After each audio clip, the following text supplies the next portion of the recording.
Sterling போனோடனே night dinner பஃபெட்ல என்னென்ன வச்சிருந்தாங்கன்னா green peas டிக்கி ஒன்று வச்சிருந்தாங்க.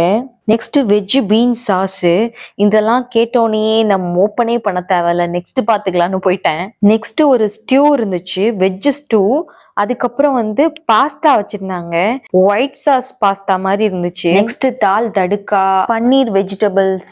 நெக்ஸ்ட் ஆலு ஏதோ ஒரு கிரேவி மாதிரி பொட்டேட்டோ வச்சு பண்ணியிருந்தாங்க. மொத்தத்துல இந்த ஃபுல் லைனும் வெஜிடேரியன். நான்லாம் சாப்பாட்டுல சாம்பாரா அப்படின்னு ஃபீல் பண்ணுவேன். அதுவும் ட்ரிப் வந்திருக்கும், வெஜிடேரியனை யாரா எடுப்பான்னு சொல்லிட்டு வெறும் பிளேட்டோட சுத்திட்டு இருக்கேன். இந்த சைடு ஃபுல்லா ஜீரா ரைஸ், கேரளா ரைஸ், அப்புறம் பலாப்பழத்தை பொரிச்சு சக்கப்பழம்னு வச்சிருப்பாங்கல்ல அந்த மாதிரி ஏதோ ஒன்று வச்சிருந்தாங்க.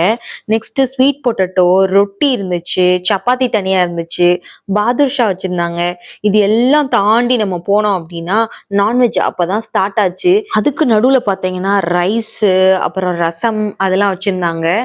இதுக்கு மேல நான்வெஜ் ஸ்டார்ட் ஆச்சுன்னு சொன்னேன் இல்லையா, கறி இருந்துச்சு. அதாவது இந்த குழம்பு ஃபுல்லா தேங்காய் அரைச்சு ஊத்தி தேங்காய் எண்ணெயிலே பண்ணிருப்பாங்கல்ல கேரளா ஸ்டைல், அந்த மாதிரி இருந்துச்சு. நெக்ஸ்ட் ஒரு சிக்கன் கிரேவி. அதுவும் எப்படி எழுதியிருந்தாங்கன்னா வறுத்து அரைச்ச சிக்கன் குழம்பு அப்படின்னு எழுதி வச்சிருந்தாங்க.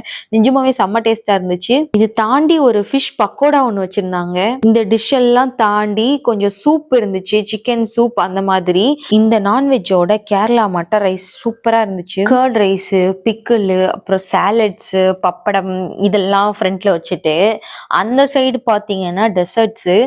டெசர்ட்ல பனானா பிளாண்டிங்கும், அப்புறம் ஒரு கேக் மாதிரி ஒன்று இருந்துச்சு. இது தாண்டி புட்டிங் ஒன்று செஞ்சிருந்தாங்க, பனானா புட்டிங் ஒன்று, அப்புறம் அடப்பிரதம பாயாசம் ஒன்று இருந்துச்சு.